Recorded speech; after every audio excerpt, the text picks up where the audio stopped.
Here we go.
Good Tuesday evening. Welcome to Tuesday Night TerrorVision. Etep right here with you from Wrestling with Horror. And welcome, my co-host for the evening, J-Man's here. Welcome back, brother.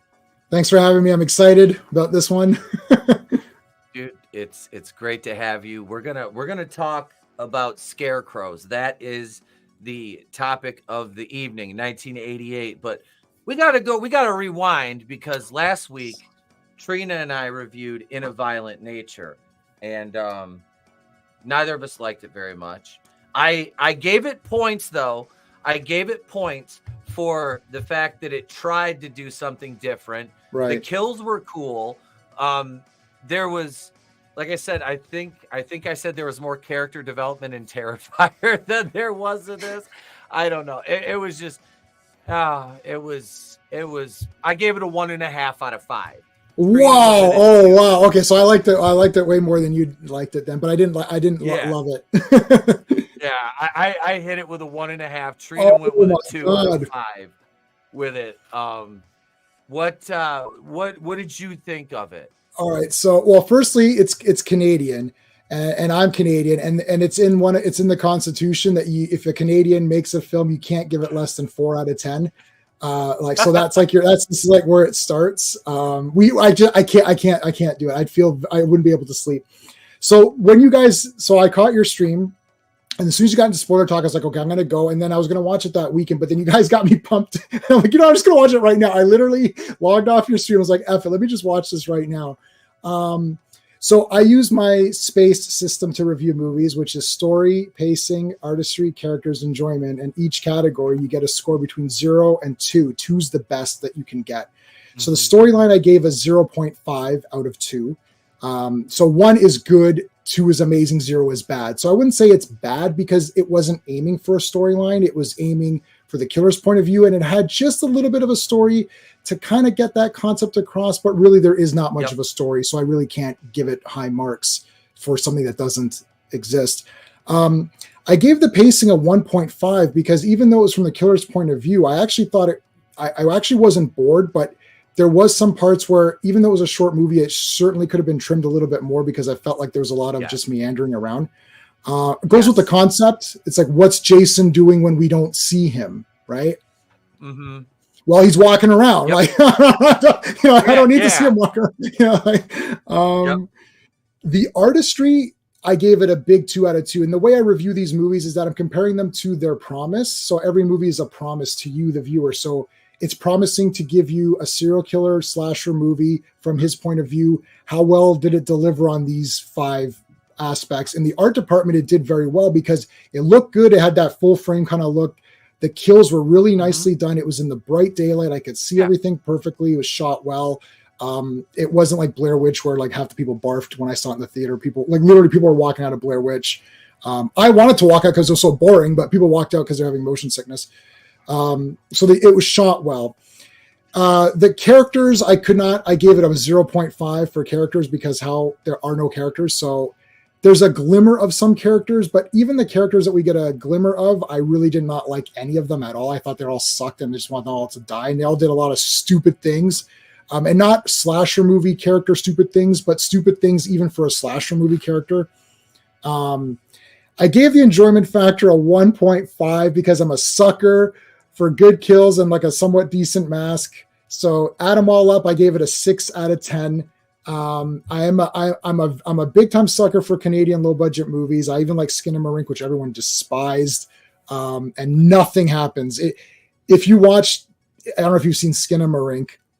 Have you heard? Mm-mm. Okay, watch 10 minutes, and if you think it's going to change, it won't. The first, the entire, it's 2 hours. The entire thing is what you see in the first 10 minutes. And you're just going to be like, you're going to be like, how did J-Man even survive through this movie? I survived. It's 2 hours. I survived. And I actually kind of liked it, but I'm not recommending it. Chat, I'm not recommending that. I'm not recommending In a Violent Nature either. Cool. I don't know. As soon as that hook death, I was like, that's so cool. But she's still there like an idiot. I've never seen anyone stand there. Like, yes. Like what? He pulled her head through her stomach. Okay, so I like the kills. I liked the I definitely liked the setting, and I said that. I was like, the setting for these was fantastic. Like, it was beautiful. The cinematography was actually very well done. Yeah. So that was good. But there was, I don't know, the kills were satisfying because the people were they were pretty much just terrible. Yeah. Like the feminist lesbian thing, like the lesbian thing came out of nowhere. For sure. That was like out of just all of a sudden she's a lesbian. I'm like, oh, this one's got a liquor license. Okay. So this is what we're this is what we're going for here.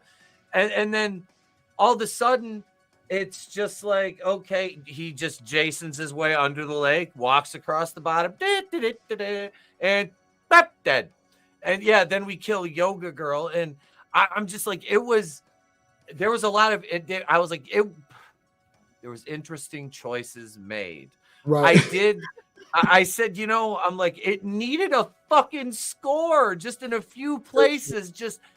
There was the only music you got was Aaron, I think his name was, his headphones. Right. That was it. And when they were slowly dying as he was being dragged by what was left of his fucking jaw, which that kill was gnarly. So yeah, there was good things in it. It just, it wasn't for me. And that's fair. And I can see some people already are talking about Skinamarink, saying it was boring. I made it through and I liked it, and so that just shows you how low my opinion is on. Dude, it's a Canadian thing. You're either in or you're like. As soon as they were lesbians, I was like, well, of course they are, because you've got to throw that in. It's like I got what's going on here, and you got to get your tax breaks. You need your Canadian content. You need to have your Trudeau-isms. That's what that was. That was like there's their DEI segment for the movie right there. It just made me laugh because it was like, you could tell it was shoehorned in because they're like, oh fuck, we got to do this. They probably did like pickup dialogue for it because they shot it from across the lake, so they could just voice over the thing. I'm like, oh God. No, it's not a recommendation to anybody. It's not like a guaranteed. Like, there's a few movies where I'll watch and I'll be like Sleepaway Camp 2. I don't know if that's like guaranteed. Sleepaway Camp 1 is a neat movie with a crazy ending, but Sleepaway Camp Part 2 is a friggin' slasher masterpiece. It's like I don't know, like a Jason movie almost on steroids, which just is like, so everything is so over the top. But like something like this, like these Cronenberg films, you watch Scanners, like, it's kind of boring, but I kind of love it. I love Scanners. I love Videodrome, and half the time you're like, I don't know what is going on in this movie. Like, I don't know. And you ask me, I took a Cronenberg course. There's a Cronenberg University course that I took on David Cronenberg. Yes. And there's actually I took a horror movie course and a Cronenberg. I did a project on Day of the Dead. I also presented, what else did I present? Existenz by Cronenberg. So I actually did a presentation on Day of the Dead. I winged it. I went up there with nothing. I'm like, our presentation on Day of the Dead, winged it, just like that. So we have great. So for all the negatives of Canada, there's great positives. I got credits for Cronenberg and horror. In horror class we watched I Spit on Your Grave. and stuff. Like, wait, yeah, the original, the remake, the original. Okay. Yeah, we watched actual legit like not like real horror movies. So, anyways, yeah, Michael Irons. That's we got cool. That's fucking cool. I thought I took a history class in college on the mafia. Like it was an entire yeah. Well, that's I wrote cool. my final paper I wrote was on the autobiography of Sammy the Bull Gravano and his life. Oh my gosh. And yeah, it was and my professor was like a huge mafia aficionado, and I just remember that was the best paper I did. When I went back, I got a 106 on that shit. I still have the fucking actual hard copy of it. I'm like, I'm keeping this for no reason other than this is probably one of the best pieces of writings I'll ever do. But I wish I had a fucking horror class in college. That's fucking amazing, bro. Oh, that's amazing. It is crazy. And so it was like the first semester was horror, and then the second was Cronenberg specific. Because he's Canadian, so we did all that. So I did like a paper on Existenz, which is a weird movie. They're all weird. So, but yeah, if you get it, like you have to get into Cronenberg, and now even Brandon Cronenberg with his couple of movies that came out at Infinity Pool and what was the other one. So I have every Cronenberg. If there's a Cronenberg name, I must have it. Plus, I love him in Jason X in the beginning. And have you seen Nightbreed? Have you watched Nightbreed? Nightbreed came out. Was that was that early 90s? Because I want to say, is that? It's so good. It's no, I confused that with Night Flyers. Oh yeah, Night Flyers. Yeah, no, yeah. No, Nightbreed is based on Clive Barker. So it's Cabal. It's based on Cabal. And David Cronenberg plays the serial killer in it. One of the coolest serial killer masks. By Cronenberg in that movie. It's awesome. Nightbreed. Yeah. So yeah, manliness and motivate. Saying I've been forever since watched Nightbreed. There's a few versions of it too. So it's like one of these like you have to like get the extended or I don't know. I can't take this like 15 versions of movies where I don't know what I'm supposed to watch anymore. It's like I just watched whatever was on VHS. That's what I watched. That's how it's supposed to be. What's up, Draven? Let me say hi to the chat. We got Draven's in the house. Yes. What's up, Draven? How you doing, buddy? Manliness is here. Dabian Donaldson. Tenebrae. I'm gonna pass that. Oh, dude. Okay, so yeah, once we get to your Giallo education, I'm gonna teach a course on Giallo movies. I own them all. I got Tenebrae on 4K right there. I just showed that 2 weeks ago to my buddy, getting him into it. That's a bloody great one. I like Bird with the Crystal Plumage, which is Dario's first directorial film. It's awesome. So yes, these are all good, buddy. I own them all. I'm pre-ordering Opera on 4K. Like I already have the limited edition soundtrack thing. I'm going to buy the 4K. So yeah, these are great movies. Tenebrae has John Saxon in it. Oh shit. Really? Oh nice. Shit. Yeah. He's great. It's great. Yep. Okay. Yep. I need to see this. He's great. Right. Yeah. I'll get it to you. I got them all. I can lend them all to you. Yeah. Absolutely. I would love a loaned copy of that. Yes.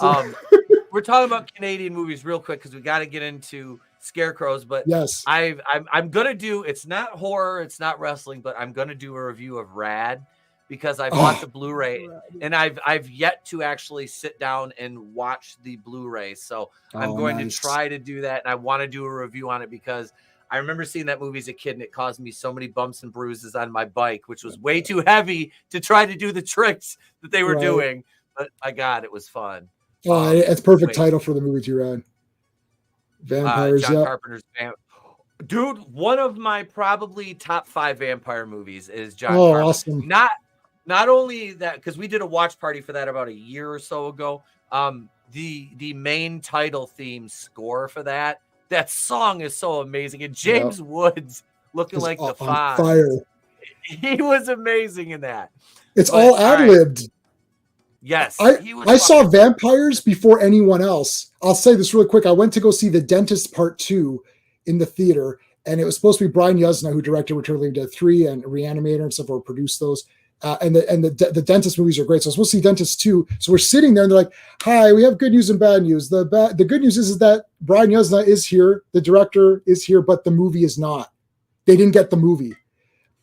So they're like, there's a premiere tomorrow for John Carpenter's Vampires. They're doing the premiere in Toronto for John Carpenter's Vampires, but they're like, do you want your money back or do you want to see John Carpenter's Vampires before anybody, even before the premiere? I was like, hello. Everyone, the crowd erupted. We're like, yes. So we got to see, I loved Vampires. Anyways, that's it. No, dude, that movie's fucking great. It's like awesome. I like the way, like, do you get a little stiffy back there, Padre, when I'm smacking you around? Like, he just fucking brutalizes that poor fucking priest. Oh my God, but it's great. So speaking of brutalizing, let's get into Scarecrows. Here we go.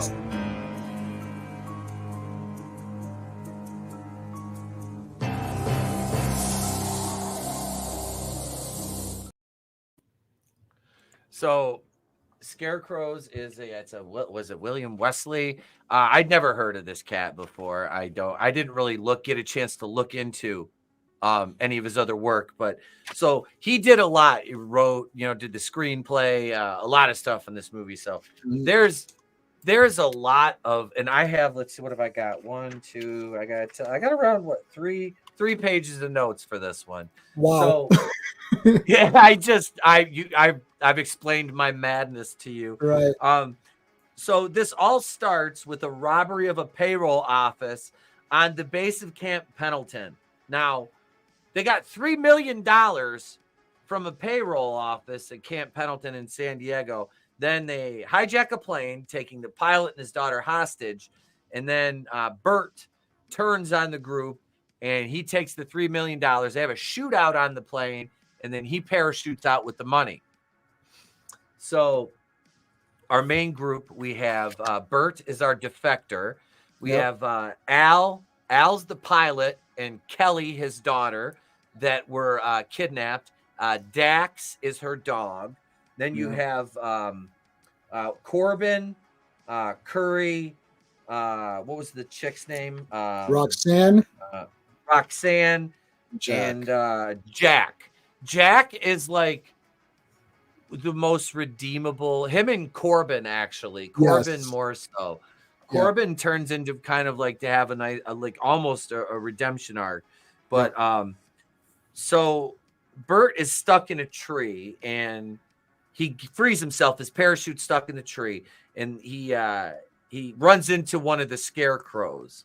And he's got like an inner monologue, like you can hear him, but you can also, at a certain point, they start to hear the radio chatter from the airplane because he's got his headset on. So he can still communicate with the rest of his party, and they can talk to him. So that comes into play throughout the movie. And the Scarecrows use that to their advantage too. Yes. And I was there's one point where I can't remember which characters. It might have been Bert, but was it Bert or I can't remember, but he's walking around and it's like, is that radio chatter from the other people, or is that the scare? And I'm like, yeah, it was in you couldn't differentiate. There was no differentiation between them. So it worked. I was like, damn, that's clever. I like that. Right. Cause they could use that to manipulate you in a way that's like, you're like, oh, it's the movie set that up as a thing, right? They're talking back and forth like, hey, Bert, we're going to get you. You thought you killed us. We're still alive, you asshole. We're coming to get you. And he's like, oh shit. And then they're like, yeah, Bert, we're over here. And it's like, is that the Scarecrows leading him away or what? Because they're able to do, mystical things too. Yeah, like Jason in the video game. I think these motherfuckers teleport. Well, there's many Scarecrows, but not all of them are. Okay. Continue with your thing, and we'll comment as you go. All right. So and I said he's looking for a vehicle to escape in because he's got to go find his loot crate that was dropped in by the cemetery, which then so our crew in the airplane, they're going to circle back. And there's, like I said, they're still in radio contact with Bert, and he has meandered. He's got his night vision now. So he has found the farmhouse, which appears to be abandoned, or so he thinks. So we get after that, And we're looking around the inside of the farmhouse. You see the picture of the three guys, and you notice one of them, because they showed it a couple times. And if you look, one of them's only got one hand, which that will come into play later on. So Curry and Jack are the ones, they drop out of the plane. They parachute out, and they're pursuing him on foot. And then Corbin joins them shortly thereafter. And this is when they start to utilize the communications. They're talking to Bert the whole time. And he is in the truck at this point, Bert is, and he's taken off. And this is when he runs over one of the Scarecrows. And yeah, you see as they're walking around, because this is really, it's kind of shot cool. You don't see much of Corbin at this point. You're more or less just hearing him, but you see a lot of Jack and Curry because they're establishing them. And you still have Bert in his search for the truck. And then Bert finds his money.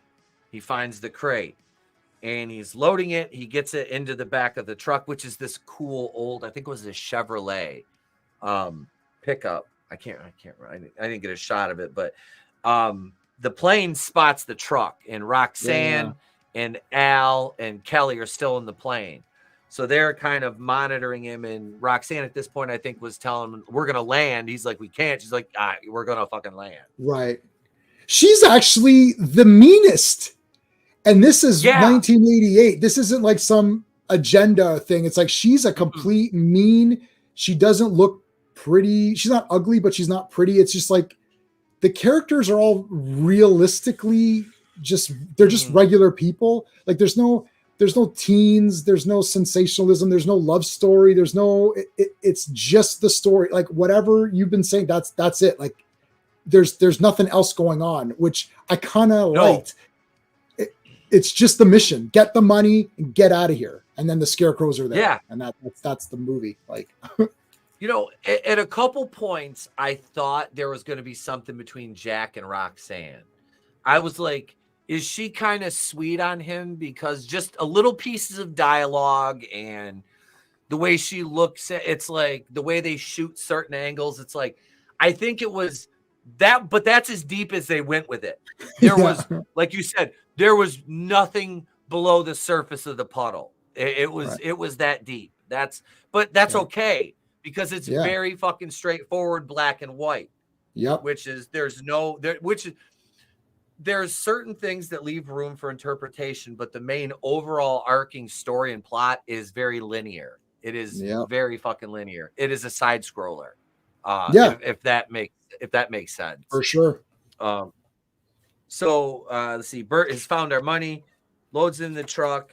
And now this is a really cool scene because Bert drives off the road. The truck dies.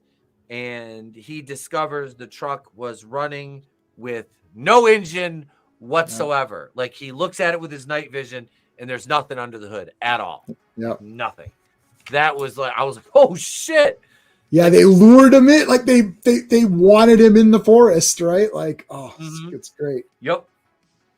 So he drags the crate out and he goes on his shooting spree at this point, shooting he was shooting like scarecrows and whatever, shot a tree.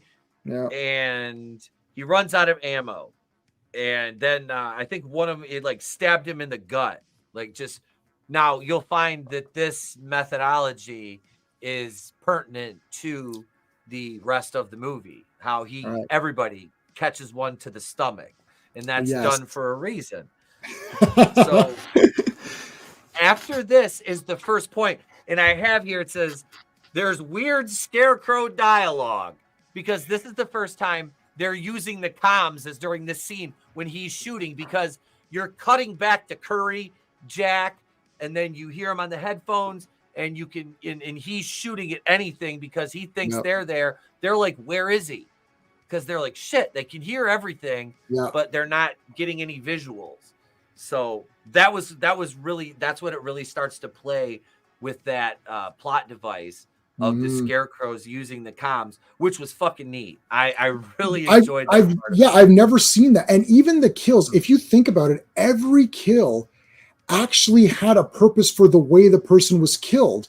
It's like, it wasn't just like, oh, we're doing a cool death to have a cool death. It's like, okay, they stabbed them. It's like, and then you see it like, oh yeah, that's why they do it that way. And then the hand, which comes into play, of course, as you mentioned. And it's like, and then there's some scarecrows. And then when you're first watching this, you're like, okay, there's a ton of scarecrows, but there's really just 3 that are the ones. It's implied that it's the Fowlers who are the 3 guys in the picture, because they had some devil worshiping room or whatever.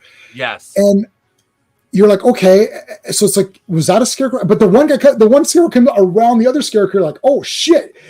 You're sitting there thinking, oh, that scarecrow's going to come to life, but it's actually another one that comes from around. You're like, oh shit, it's that guy.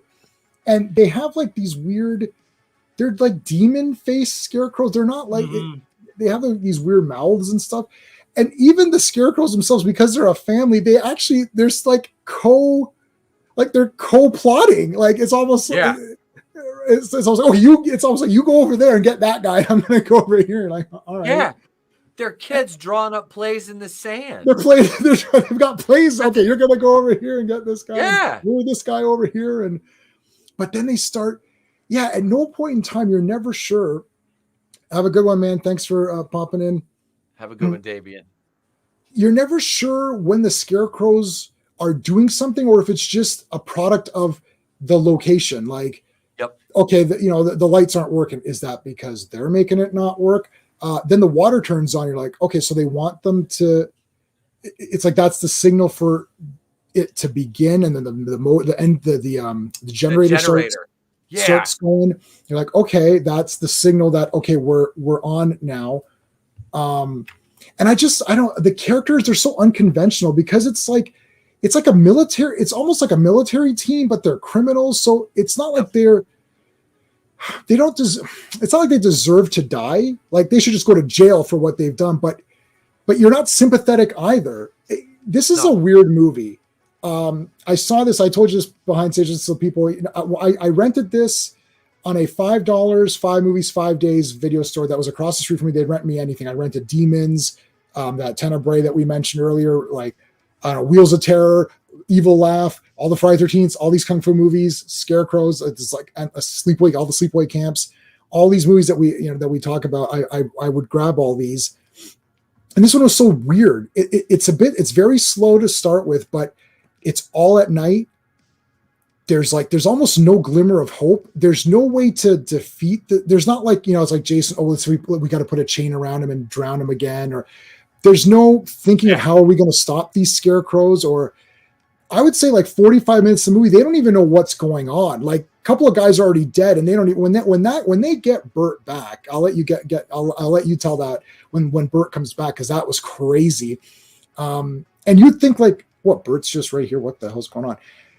But like, because it didn't have anything conventional, you don't know what to make of it. You're never sure what's going to happen. Like when there's a conventional story of like, okay, well, it's the teens. Oh, they're together. Well, they're going to get killed because they're going to have sex now. And this guy's the druggy guy, so he's going to get killed. And you don't really know. If I posted a poll and said, okay, guys, before, who's going to survive, who's going to die, and then you watch the movie and then say you're not going to be able to guess. There's no way you guessed. I mean, we knew that. It's not a spoiler to say Kelly's going to make it, right? Yeah, no, the little girl's going to make it. She was the only one that you could bank on. Right. The only one. Even some other characters was like, this guy's going to make it. Oh my God, this guy's going to make it. Right. And then, is he going to make it? I don't know. I did, man. I was like at the end, like I said, I was like, oh shit. All right. Redemption arc. Nice. It did. So it did. It like I said, for being so linear and so, I don't want to I'm not insulting it by saying it was simplistic. It's very simple. But the less is more approach worked. It did. Really did. And I don't know, I'd have to look and see who did the cinematography and what else they worked on, but it was actually good. Yeah. The way they shot this was good. I just, like you said, it keeps you guessing. And yeah, so all right. So the plane lands, which just has Roxanne, Al, and Kelly left on it at this point, and Dax the dog. So this is where the farmhouse generator starts. All the lights turn on when Jack and Curry get to the house. So they're gonna now sweep the house. Yeah. And Jack is he ends up going like up on the roof, and Curry's going through the house. And I think Curry finds the devil worshipping room. Yes. Which they don't show much. It's more just very dimly lit. You see a few things, and then he backs out of the room, which is cool. Like I said, the less is more approach, leaving it to the imagination.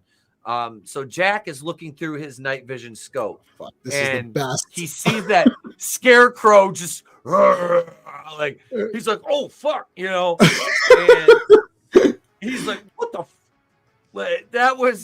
that shit got me. I was like, no, that was awesome. Not at all. I was like, oh shit, like jump scare. And think about this for a second, because it's a scope and it zooms. You know it's out there, but you don't know where it is because he's just moving around. It's like, whoa, shit, and then he's like, oh, it's out there. And they're like, where? And it's the placement. The guys who made this movie, they're not trying to make a sensational movie. Look, I love Terrifier. You know that. Love it. Got that entire shelf is Terrifier stuff. Love it. That's obviously, let's go for the big gore. Let's go for the big kills. Let's go for the over-the-top violence. This is like, yeah, we'll have some gore.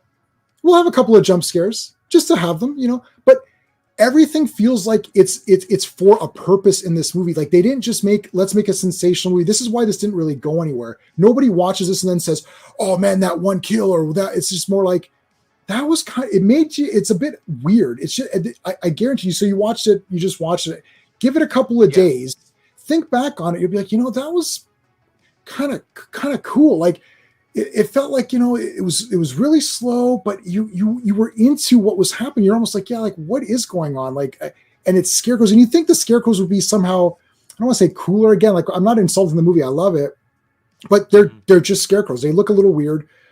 That's it. It's not like a demon Scarecrow with glowing green eyes and like a scythe. Like it's just like, yeah, they're just weird Scarecrows. And you're like, okay. And you know, gonna stab you. They're just gonna, they're gonna do other, and even the way that they like the Bert thing. And also later when Jack, is it Jack who comes back? Yeah. When Jack comes back, that was awesome. Practical effects again. Folks. Yeah. All practical. So he sees the Scarecrow, and Roxanne shows up with Kelly at this point. So Jack, Curry, and Corbin are still pursuing Bert, who they assume is still around. And Al is on the plane. They told him, you wait here or else. And so Al's waiting there. And he finally, he sees the military choppers up above. They're looking for the plane. And he doesn't do anything on the mic, on the CB, the radio. Yeah. He says nothing.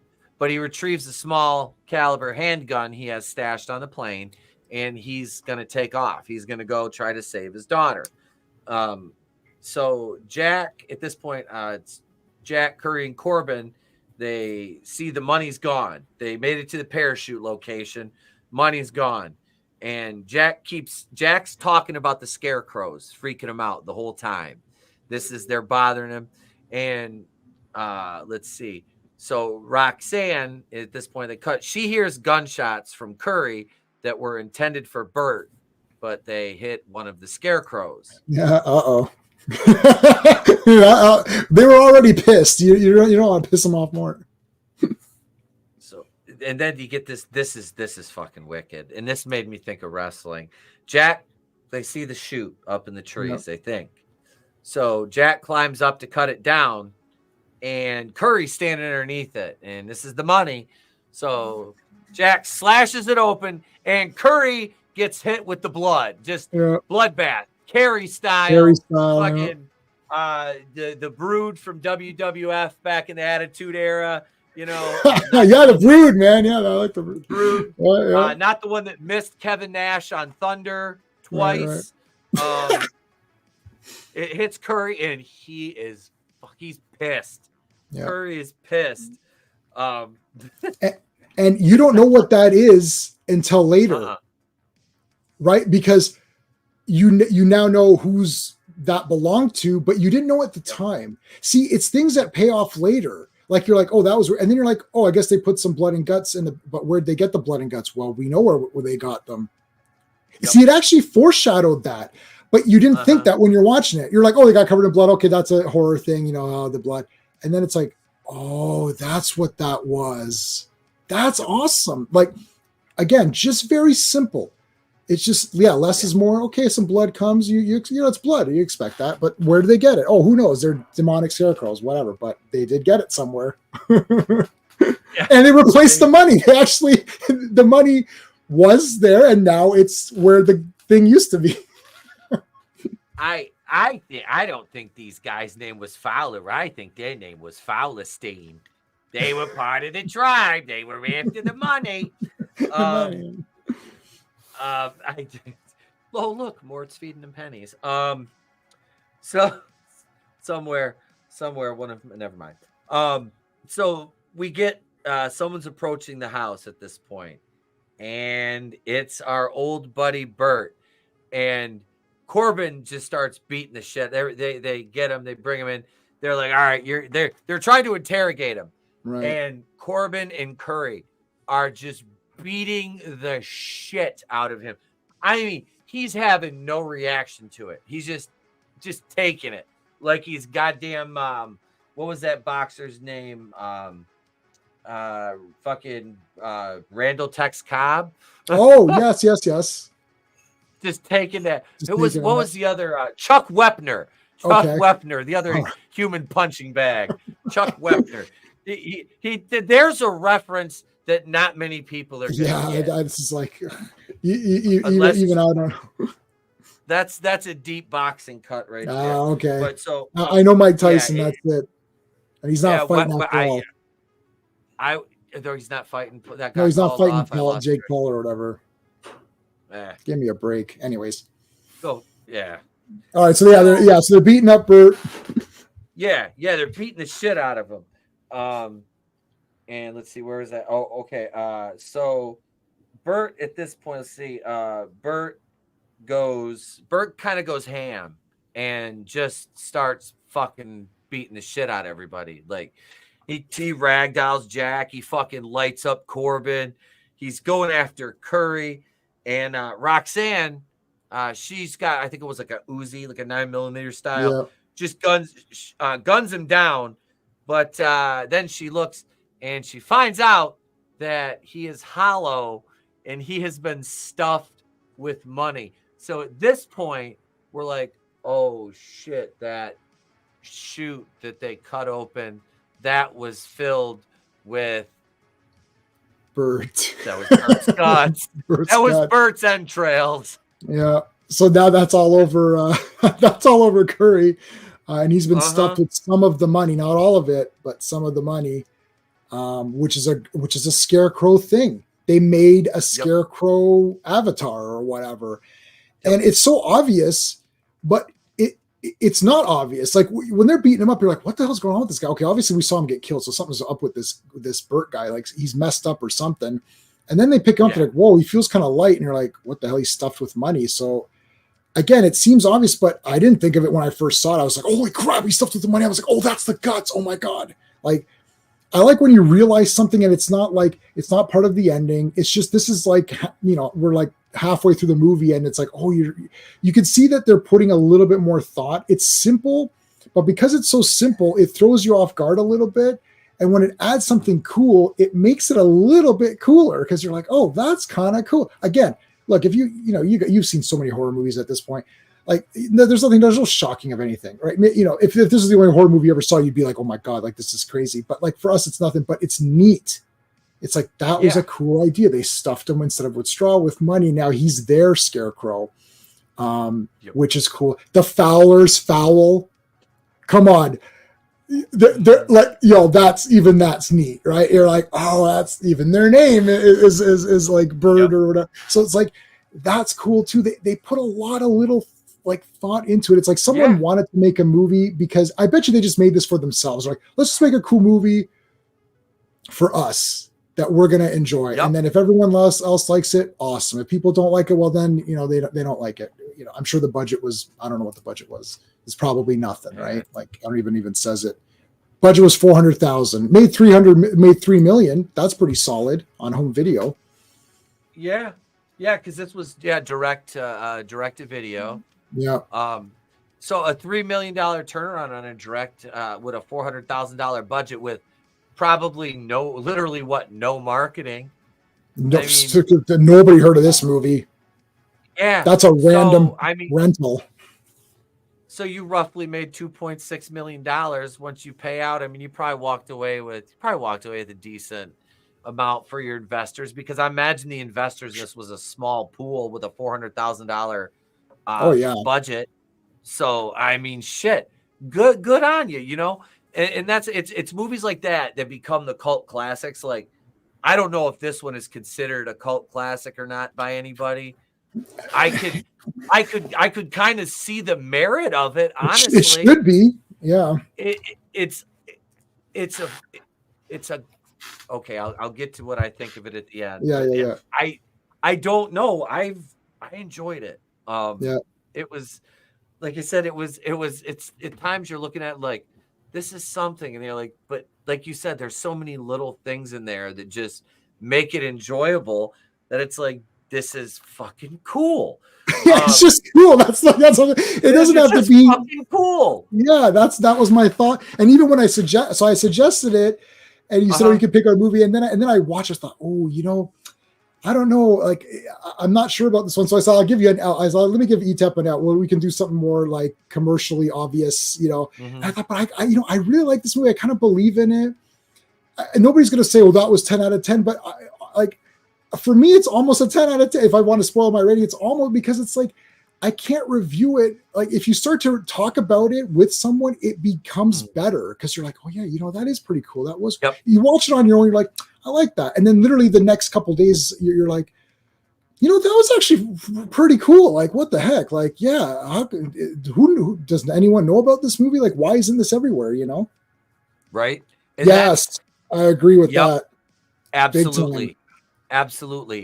And that is one thing. It's like, you're making people do more with less. Yeah. So they're going to go the extra mile and stretch every penny out.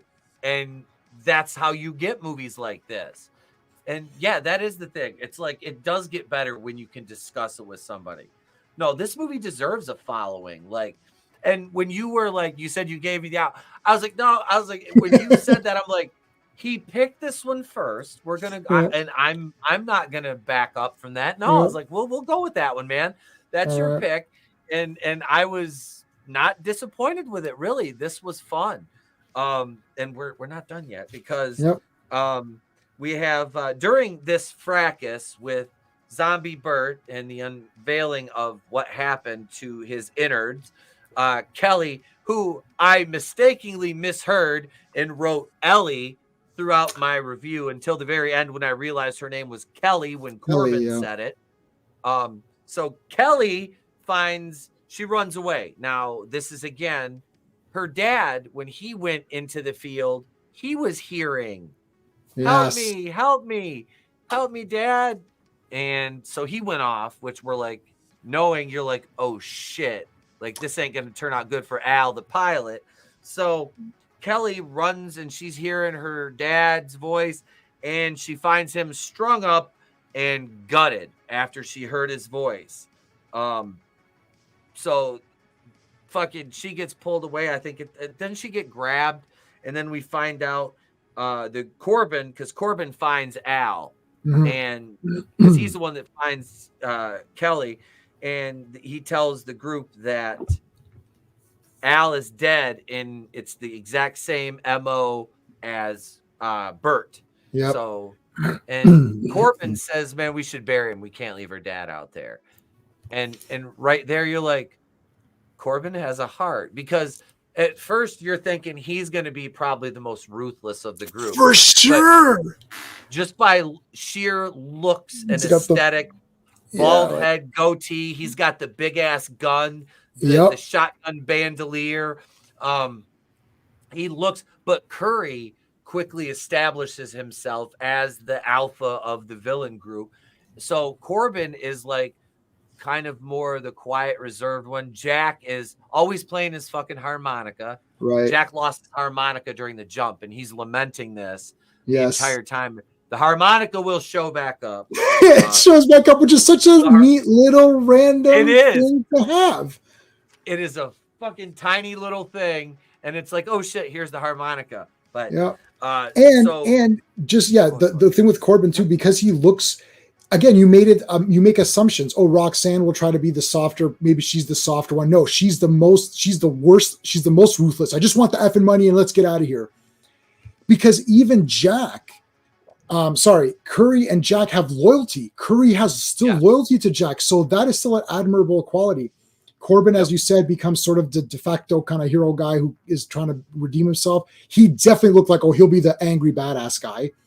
Every role is flipped a bit.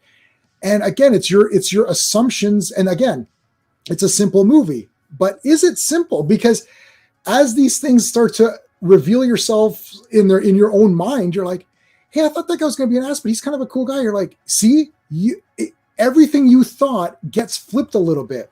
I think it's simple because it seems simple, but if you dig deep, and that's why talking about it helps, you dig deep and you're like, hey, yeah, what the hell? Like, this was thought out a lot more. Scarecrows, yes. There we go. Simple font.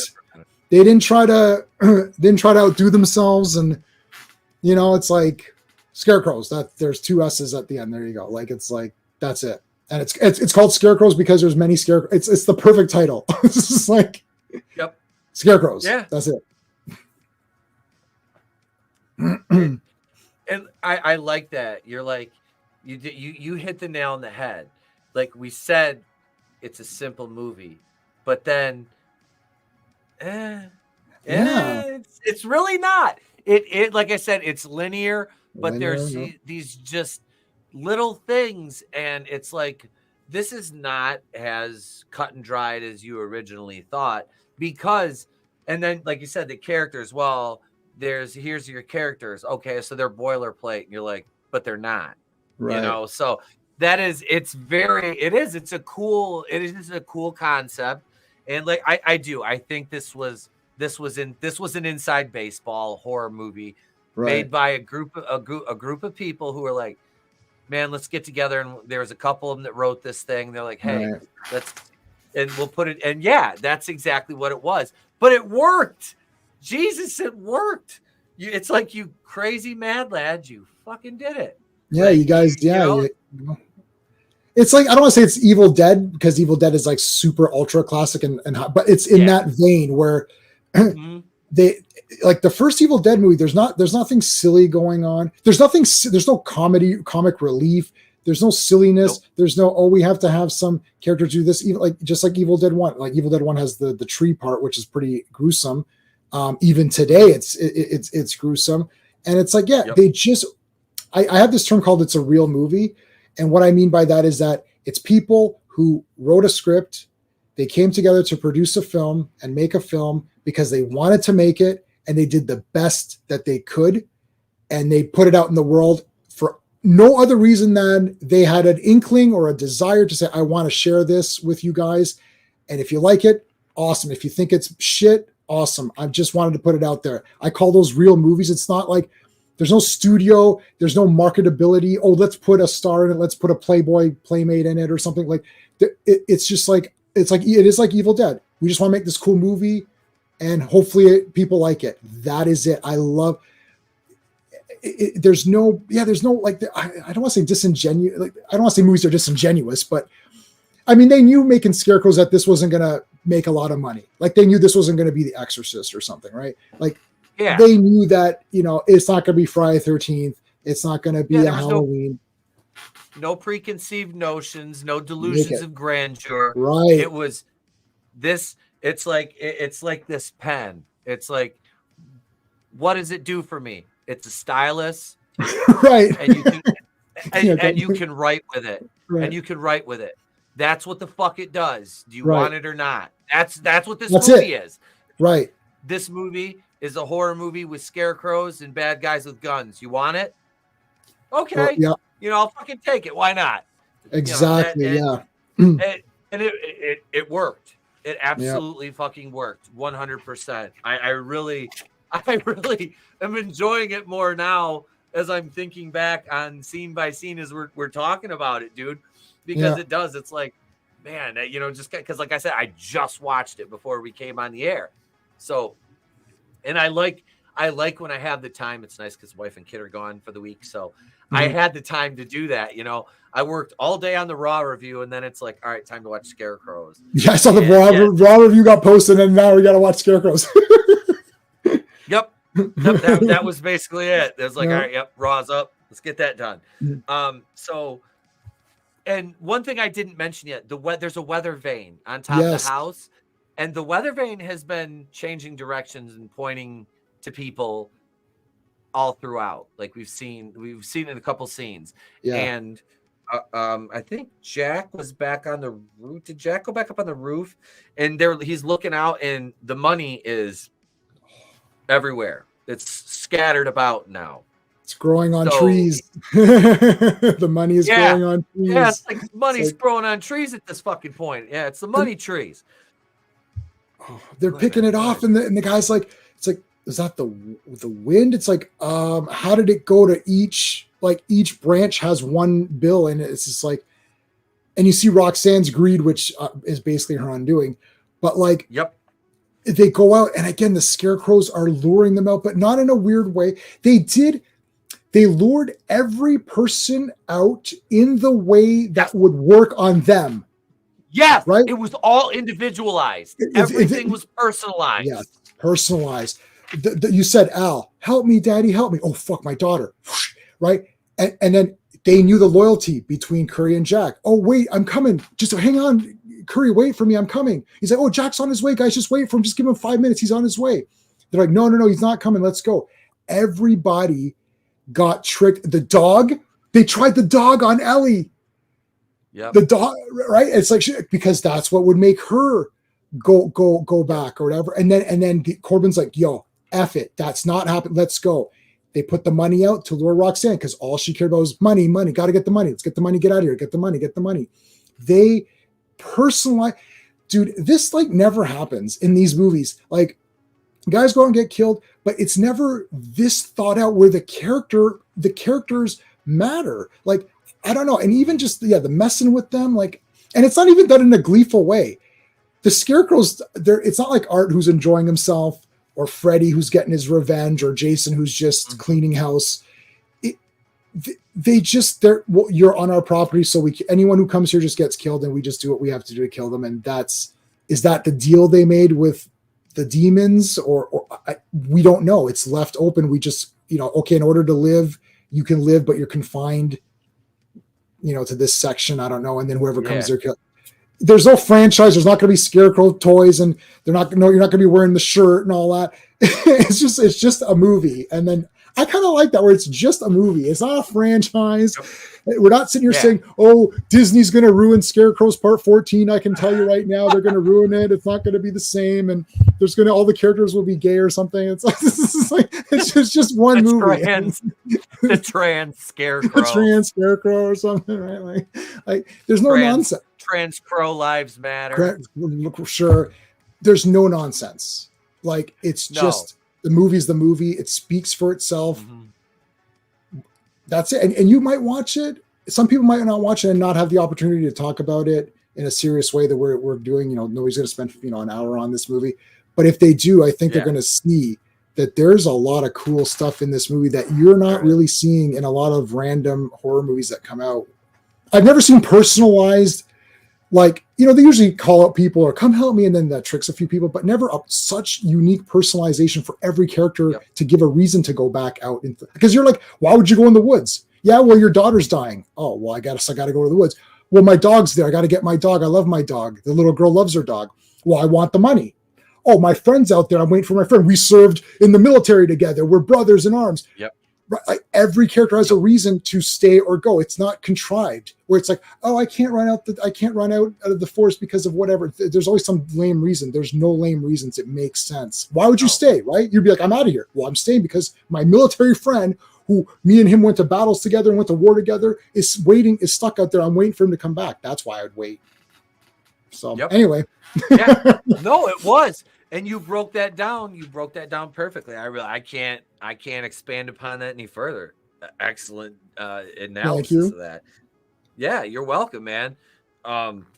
No, you don't see that. You do not see the personalized, the attention to detail with every single kill, the setup and delivery of them like that. I don't remember ever seeing that like that laid out that perfectly.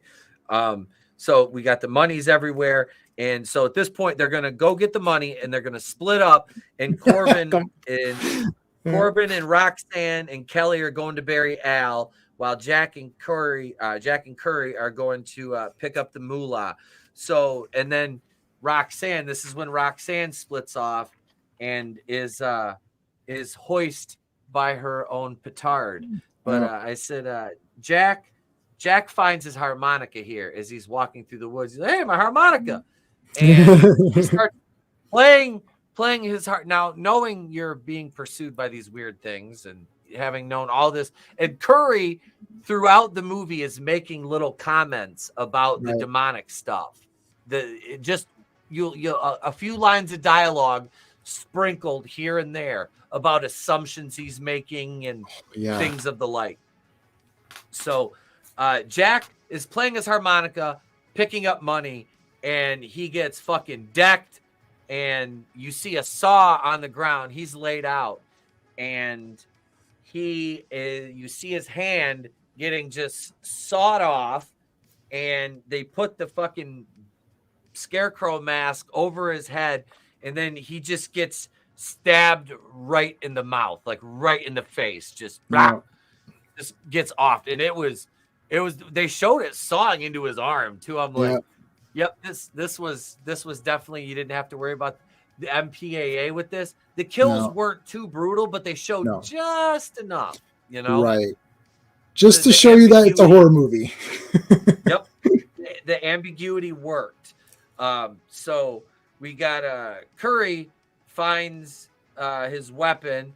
It finds Jack's weapon, and he happens upon Jack being turned into the Scarecrow, I think, at this point. Yes. And one attacks Curry. Yeah, one attacks Curry, and he escapes, and they all go back to the house. And at this point is when they verbalize fully as a group the fact that they are assuming the killers are the ghosts of the men from the picture in the house. And I think this is the point where he says something about, well, did you see that's why they took Jack's hand? The one in the picture doesn't have a hand. Oh, which was so freaking awesome. Because they show him putting it on the one Scarecrow. He's getting his fucking hand. I'm like, that's, again, just the little droppings, just little Easter eggs throughout the movie that I'll tie everything together. His dialogue there saying like, this is retribution. Did you notice how this went off so easy? We're shooting down the guards. They're missing us. We're hitting them. It's like, and then he's like, maybe we are dead.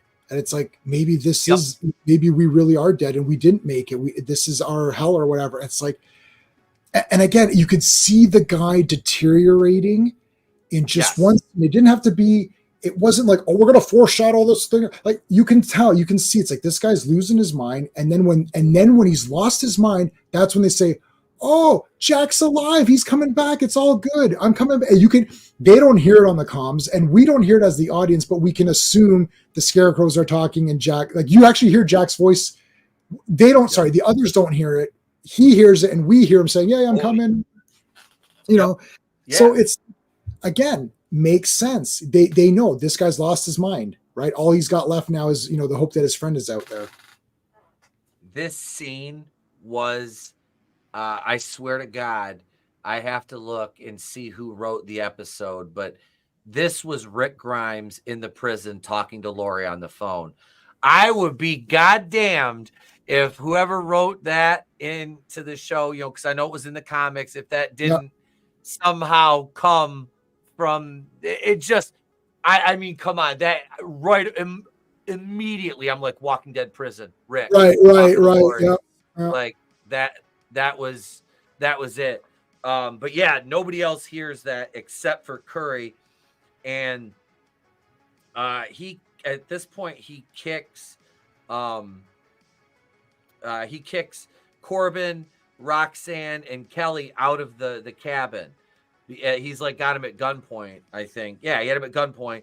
And this is when Kelly hears her dog, Dax. And she goes running off after that. And Rox separates from Corbin. And this is where she's grabbing the money. And she reaches out and bam, pitchfork right through her. I was like, oh, right through the webbing of her fingers. I'm like, so she pulls that out, and then right to the gut. Yeah. Pitchfork death. Now hold on. Did you notice something? I've seen this movie many times. I did not notice this until this viewing, which is in the very beginning. They talked about the crucifixion of the Scarecrows and of people, saying, well, you can't do it through your palm because you can tear through it. Yes. And she tore through to get out. So thus proving that and I was like, oh, that was again, that doesn't need to be in there. No, but it was a freaking cool callback and a great line of dialogue. Yeah. Like, it's like, again, attention to detail. Details. In such a linear movie, for them to do this time and time and time and time again, and it hits every time. Yeah. But so that Corbin, let's see, so at this, so Corbin, he saves Kelly from a scarecrow, and he uses we finally get to see the explosive rounds. Yeah. He nailed them. Yep. Shoots a couple of them with that, and then they head for the plane. Let's see. Curry is still talking to himself. Right. He's still kind of losing it, and he's still talking to Jack, though. He's still talking to him, but he's wandering around the house. Corbin gets Kelly. They come back through the fence. He gets Kelly through the fence. The plane's right there. Corbin's going to get through, and the Scarecrow just starts fucking stabbing his ankle. Just, it was like, didn't that happen to one of the dudes? Was it in Terrifier that happened to the guy's ankle? Was it Terrifier? Oh, maybe. I hate ankle things. I think the first hit was in the calf almost. And it's like, that's gross. Yep. I can't do. I've broken my finger before. I broke my finger 1 year ago. I still can't bend it properly. So fingers, I can take the sawing in half, no problem. I can't do ankles. It's weird. I can do sawing in half. I could do the whatever, no problem. But like the tendon, like Achilles tendons and stuff. That's gross. That's where it hurts. Is the Achilles. I think because the Terrifier deaths are so out there that they could never. But like twisting your ankle's the worst. Like you know what I mean? Like it's a realistic pain. I've had a bunch of ankle injuries, so I understand, dude. Yeah. Sprained him, come down on him sideways playing basketball. I can't do it. Yep. Saw someone in half. Right. Oh yeah. I'd rather be decapitated than roll my ankle ever again. The sheer feeling of that, like, and there's nothing you can do about that. Like, you bump your elbow, you can ice it. You roll your ankle, fucking A. Like, you're hit for a while. Yeah. So Corbin, thankfully, is saved by Kelly, who picks up his shotgun and makes the Scarecrow go, you bang. Bang. Yeah. Corbin gets through the fence, and they get to the plane. And you're like, okay, so they're going to be all right, maybe. Maybe. And I this is where I wrote. I said I think Curry's mental break is the inspiration for Rick in The Walking Dead. I think it was season 3 with the governor where they went to the prison. Governor season 3. Yep. So I said, and then Curry gets off here because Jack finally comes back, and you can see him approaching through his night vision goggles, which he is wearing, which was, You know he's dead. Right. And you're like, wait, he's got his night vision on. And when he finally opens the door and you see it's his, he looks like a goddamn Cenobite. Like his shit's all peeled back, and all you see is like the teeth and the gums, and then he's got his goggles on and shit. Oh my god, it was wicked. It was that was wicked. Cool. It was such a cool reveal for this. Yeah, he's like, and the goggles. Curry kind of snaps back into it at this point. Right. And he's like, oh my god, and he goes back to the like the back room, and he closes himself in the door, closes the door there, and you've got this back and forth with those two as Jack's outside. Come on, let me in, you know. And we go. I think, let's see. So Curry gets killed, and that's when the generator stopped and everything powers down. Yeah. But we go on the plane, and Corbin goes to the back of the plane to look. I can't remember what he was going to look for, but he is standing back there, and it's dark in like the galley. And all of a sudden, he like lights something up, and there's the fucking pilot, and he stabs Corbin. Yeah. Which was like, no, not Corbin. He fucking saved Kelly. He's got them on their way to safety. There's the redemption arc. What is up, Mandy? Hi, hey, Mandy. How do you not know about this horror being the horror? It's amazing. It's amazing, and I can share it with you, Mandy. Sure. Yes, please do share it. I'm probably much older than Amanda, and I had my mom would allow me to do anything and watch anything I wanted, and I had 2 TVs in my bedroom and 2 VCRs. So I would go and rent movies, as I said, $5 days, $5, 5 movies, and I would rent. And the video store would allow me to rent anything. I could rent. When I say anything, I literally could rent anything. I did not rent the behind the curtain ones. I would not go that far, but I would have. So I rented everything there was. I saw Friday 13 Part 5. I was like 11. I rented Friday 13 Part 5. Didn't know what it was. I'm like, this looks cool. Rent it. I watched everything. So I have a lot of weird horror movie recommendations that like nobody knows like at all, because it's like these weird garbage straight to video. Like I remember Faces of Death. I was like, oh yeah, that's whatever. I don't care about. Like it's like I could rent that. I rented that. It's like, yeah, no problem. It's so terrible. It's all fake, anyways. A lot of it's fake, but it's on streaming store. Yes, get it. It's on Prime. Is it on Prime? Yes, it is. Oh my god, nice.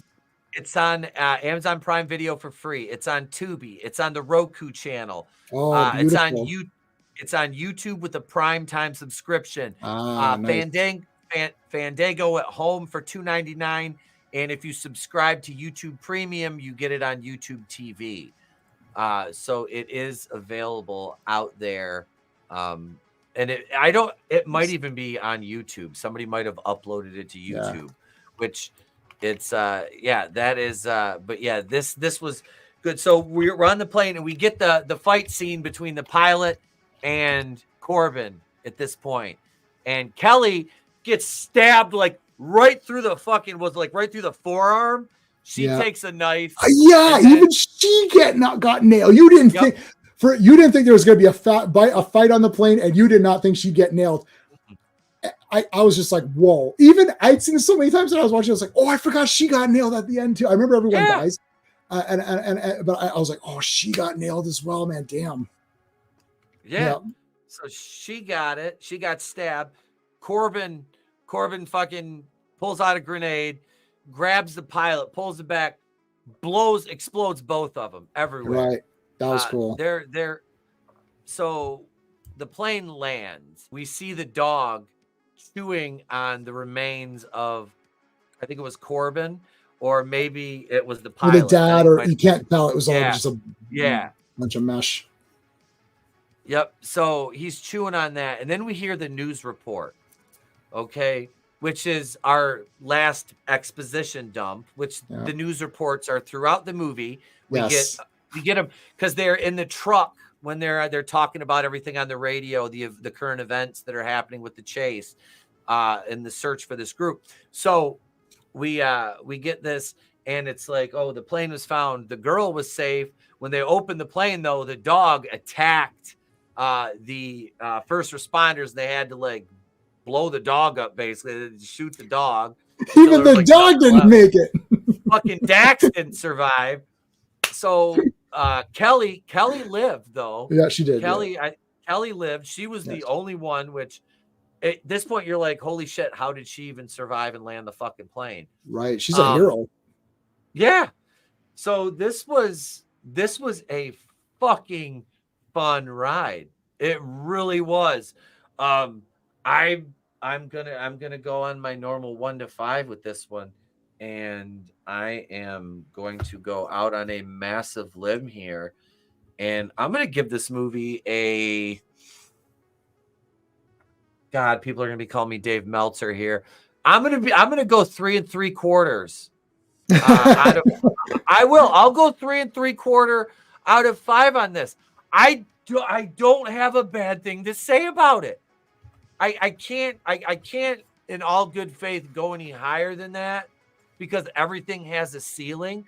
But for what this movie costs, for the lack of exposure, this was fucking fantastic. It was fun.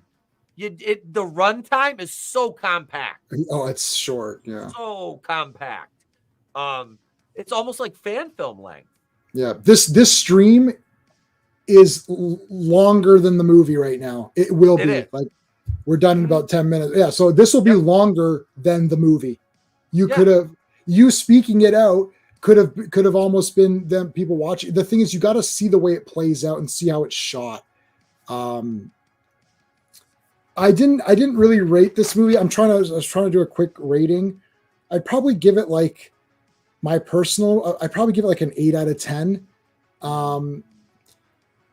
So if I were to post a review, I would say 8 out of 10 as an objective, like, horror movie slasher.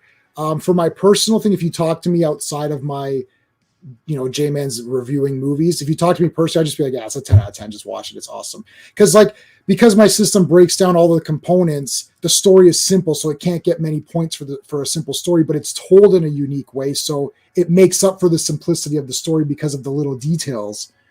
Pacing is great. Artistry is great. The characters are not great characters, but they're almost like I don't want to say they're archetypes, but like they're between archetypes and fully realized characters, because you do get to know some of them and through their actions. This is one of these things where the actions are important. I think filmmakers have forgotten this. You learn about characters through what they do and how they do it and how they interact with other characters. You don't need to have this backstory. This is why I hate this. Like, oh, let's do a prequel to Indiana Jones. Let's do a prequel to Escape from New York. What was Snake Plissken like when he was a kid? Like, this is all random crap that we don't need. We understand who these characters are. Even in Escape from New York, they erased or they deleted the scene where they're robbing the bank in the beginning. I don't know if like they didn't have that scene in the movie. They cut that scene. It just starts with him being captured, which I agree with, because I don't want Michael Myers' backstory.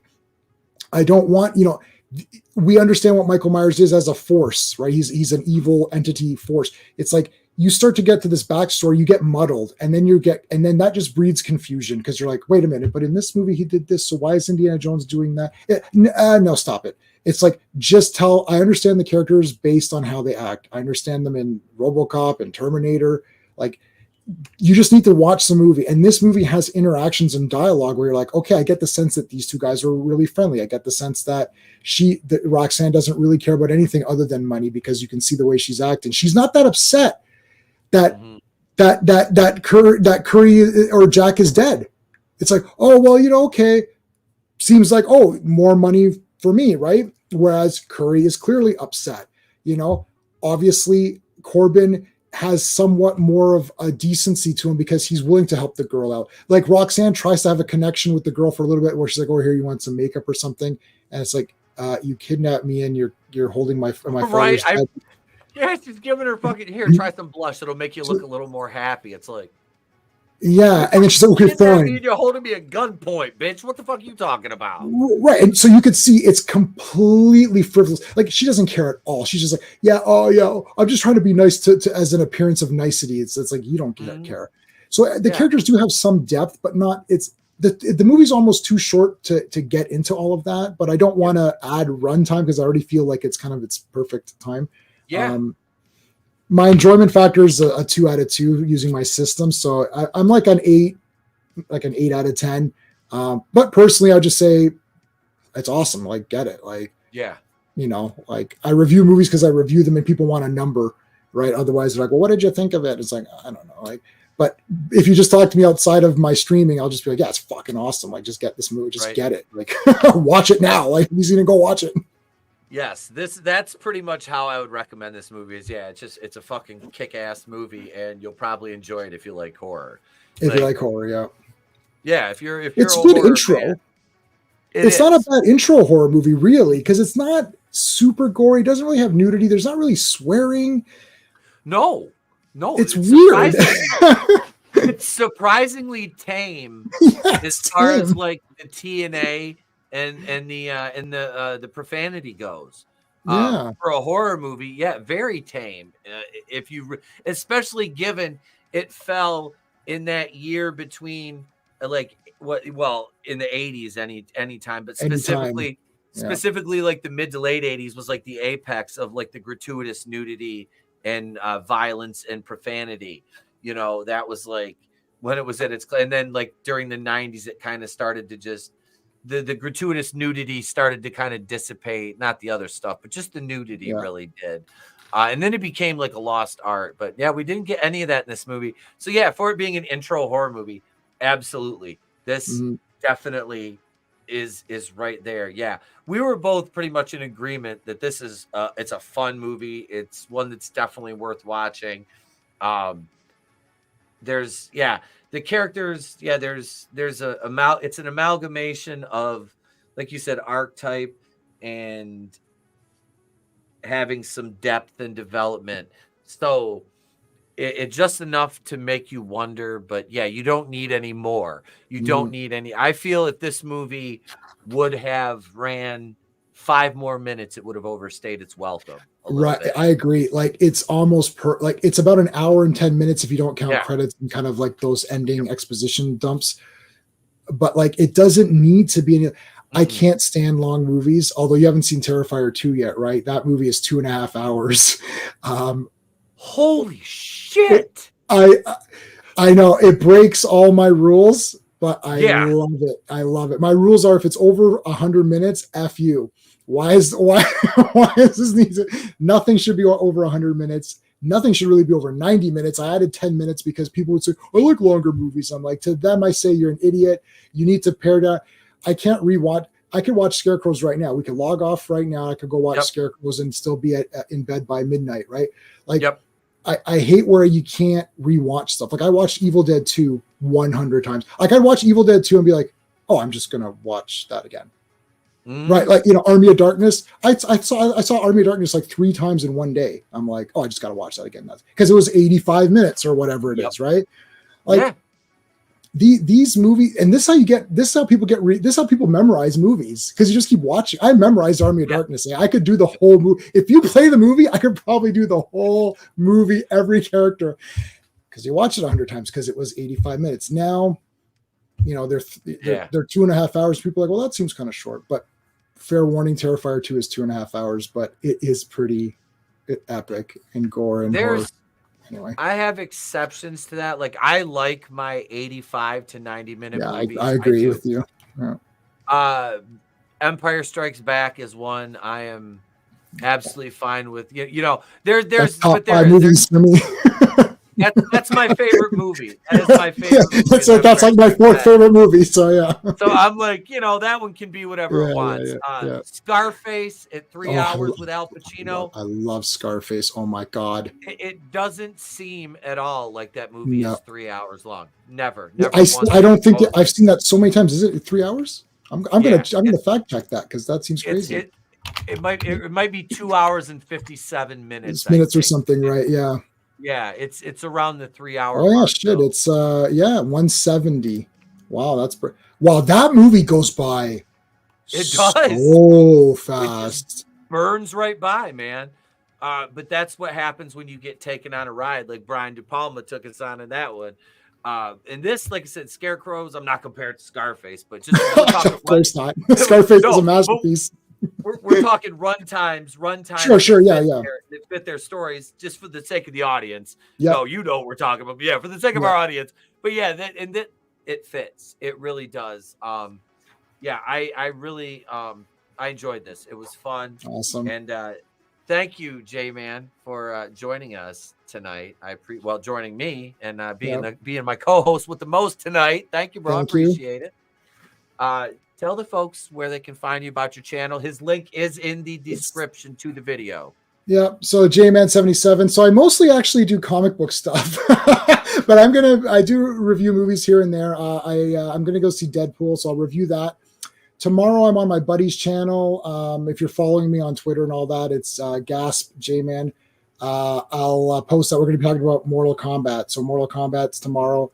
Thursday, I'm seeing Deadpool. I'll post a review. Friday, I'm doing Fantastic Four comics, and every Monday I do Legion of Superhero comics. So there you go. Very cool, man. Thank you for being here, brother. I appreciate it. As always, it's a blast having you on. Thank you, everybody in the chat, all our channel members. And I have to welcome, because we have a new channel member. Master Tulsa joined Ooh. 2 days ago, joining the ranks of the Kazooians.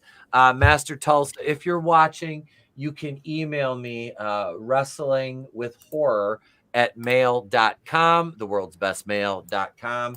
And I will get your Kazooian welcome package out to you, which means I don't have the new Wrestling with Horror logos yet on the stickers for the kazoos, but you'll get one of our Dharma initiative, because I'm a Lost fan. I know.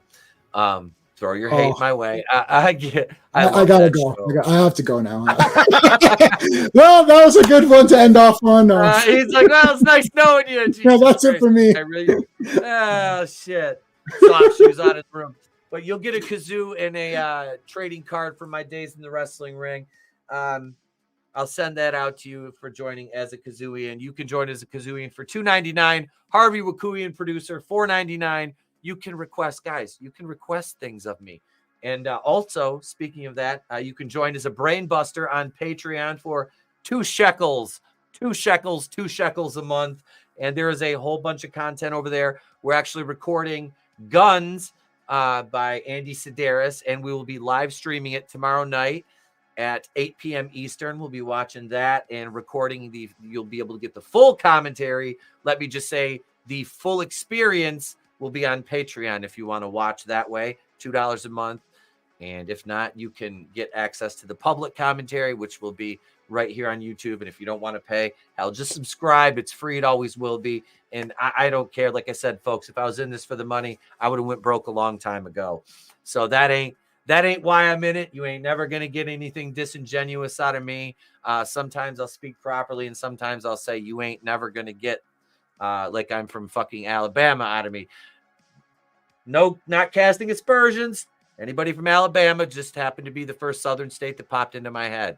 And I know what you're thinking. Etep, that's northern exceptionalism. Maybe the fuck it is. I don't know. I'm just kidding, guys. I love you. Thank you so much for watching.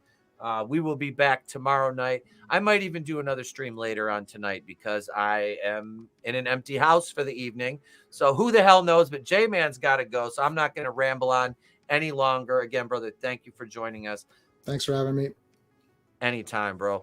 Thank every single one of you. We've been streaming together for a couple of years now since we met on Echo Base Network. Oh, gosh, I know.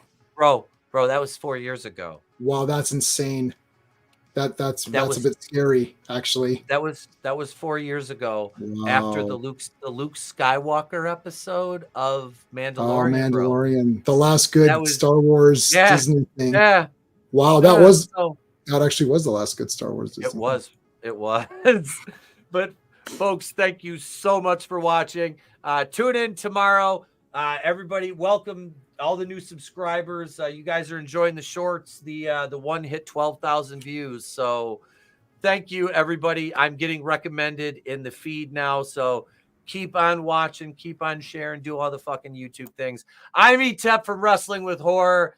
I love you guys. Remember, it's always better to burn out than fade away.